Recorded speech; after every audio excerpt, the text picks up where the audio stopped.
Xin chào tất cả các quý khán thính giả thân yêu của kênh Radio Online. Quý vị và các bạn thân mến, kênh truyện Radio Online hôm nay rất vui khi được gửi tới quý vị và các bạn một câu chuyện ngắn. Và đó cũng chính là tâm sự trải lòng của một cô con dâu khi vừa là con lại vừa là vợ của bố chồng. Để hiểu rõ hơn về nội dung của câu chuyện này như thế nào, xin mời quý vị và các bạn cùng lắng nghe. Quý vị và các bạn hãy nhớ nhấn like và subscribe để ủng hộ cho kênh truyện nhé. Chúng tôi rất mong nhận được những sự đóng góp ý kiến tích cực từ phía quý vị và các bạn.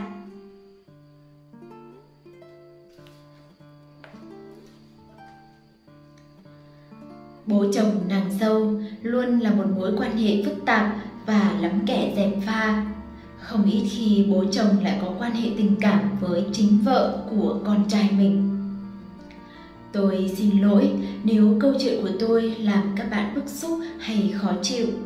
Nhưng tôi đang mỗi ngày sống trong cuộc sống lén lút và tăm tối ấy. Rất mong có một ai đó lắng nghe và chia sẻ nhưng lại không thể tìm được. Tôi sinh ra và lớn lên ở một vùng quê nghèo. Nhà tôi cũng không lấy gì làm khá giả, nhưng ông trời thương ban cho tí nhan sắc.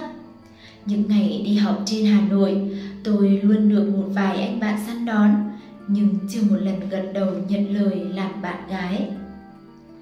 Năm thứ 3, tôi mới bắt đầu có cảm tình với một người khác giới. Nhưng đó lại là một người đàn ông có gia đình, có vợ và con trai hơn tôi 2 tuổi. Tôi gọi người đó là thầy. Tôi quen thầy khi tham gia cuộc thi hoa khôi ở trường. Thầy là trưởng phòng công tác sinh viên, cũng là trưởng ban tổ chức, thường xuyên theo sát chúng tôi trong suốt cuộc thi.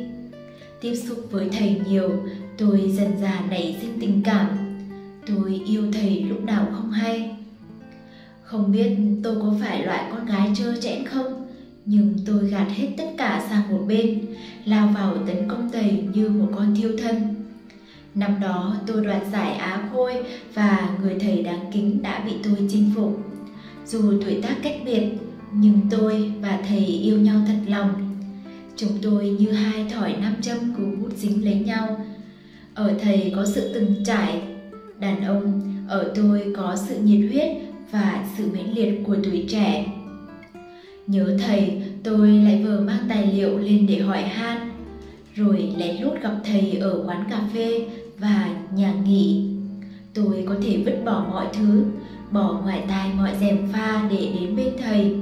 Nhưng thầy thì lại không thể vậy. Thầy không thể bỏ gia đình và hủy hoại thanh danh sự nghiệp vì tôi. Tôi đau đớn và suy sụp khi thầy dứt khoát chia tay. Ngày thầy nói lời dứt khoát, tôi đã khóc như mưa, tinh thần suy sụp hoàn toàn.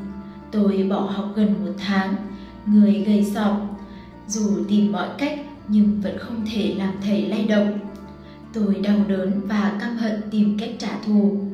Và mục tiêu tôi nhắm tới không ai khác, chính là con trai người đàn ông đã lạnh lùng bỏ rơi tôi. 3 tháng sau, tôi cùng Hát, con trai thầy, về nhà xin cưới. Thầy tái mặt không đồng ý. Nhưng với sự cương quyết của hai đứa chúng tôi, cả hai bên phải chấp nhận tổ chức một đám cưới khá hoành tráng. Ngoài gia đình hai họ, còn có bạn bè và nhiều các thầy cô đồng nghiệp khác. Tôi đã định làm điều gì đó điên rồ trong đám cưới. Nhưng nhìn ánh mắt đáng thương của người đàn ông tôi yêu hơn cả bản thân mình, nhìn gương mặt rạng ngời của chồng, tôi không cam tâm. Gọi người đàn ông ấy là bố chồng đã hơn 3 tháng, tôi vẫn loay hoay chưa biết phải làm gì. Tôi chỉ tính tới việc lấy con trai thầy là thầy sẽ đau đớn, suy nghĩ lại. Nhưng sau đó ra sao, làm gì thì tôi lại chưa từng nghĩ tới. Ở cùng nhà, ăn cùng mâm, tôi nhận ra rằng bố chồng vẫn còn rất yêu tôi. Ông không phải loại đàn ông vắt chanh bỏ vỏ. Chúng tôi đã ngồi lại nói chuyện với nhau về quá khứ với tư cách hai người tình cũ, rồi với tư cách bố chồng nàng dâu. Nhưng mọi lời nói thuyết phục của thầy vẫn không thể làm tôi cắt đứt mọi tình cảm xưa. Tôi đã thú nhận rằng tôi vẫn còn yêu thầy và lấy H chỉ với mục đích trả thù. Bố chồng lặng người đi, khẽ nâng gọng kính trầm tư một hồi. Ông xin tôi hãy thương, hãy yêu con trai ông như đã yêu ông. Hãy coi ông như một người thầy, một người cha mà thôi. Tôi bật khóc, cảm giác yếu mềm và khao khát được yêu thương. Tôi xin được lần cuối ở bên ông. Thế là hai người chúng tôi, bố chồng nàng dâu, lén lút dẫn nhau vào nhà nghỉ mây mưa, như thể đây là lần cuối cùng trong cuộc đời. Những tưởng mọi chuyện sẽ chấm dứt từ đó, nhưng từ sau hôm vào nhà nghỉ, chúng tôi lại càng muốn được gần gũi nhau hơn. Mọi chuyện như càng rối tung trong căn nhà nhỏ khi tôi nằm bên chồng mà cứ nghĩ về bố chồng. Tôi dằn vặt và đấu tranh tư tưởng lắm. Nhưng mỗi khi có cơ hội là tôi lại bị mụ mị lao vào người tình cũ quên hết trời đất. Cảm giác lo sợ, run rẩy và bấn loạn hành hạ tôi mỗi ngày. Tôi biết nếu cứ tiếp diễn, mọi chuyện sẽ đổ bể.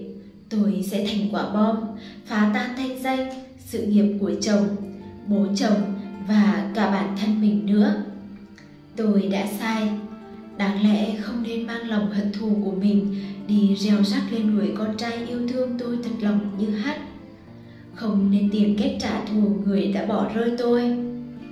Tôi đã sai khi không thể làm chủ được bản thân và tình cảm của mình để lao vào cuộc tình loạn luân không đầu không cuối này. Tôi đã sai khi không nghe lời thầy. Liệu quyết định ly hôn và bỏ đi một nơi thật xa để bắt đầu lại một cuộc sống mới có là sai?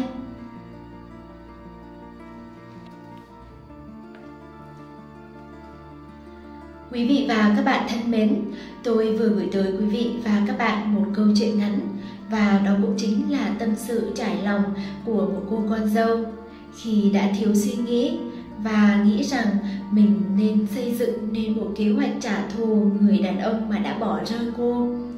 Đó là người thầy mà cô luôn hằng kính trọng, bằng việc cô đã lấy con trai của ông để về trả thù ông. Từ đó thì các mối quan hệ rắc rối đã xảy ra, tất cả đều lâm vào một hoàn cảnh rất khó xử. Từ người mà yêu cô thật lòng đến người thầy mà cô luôn hằng mong ước. Cảm ơn quý vị và các bạn đã lắng nghe câu chuyện. Xin chào và hẹn gặp lại.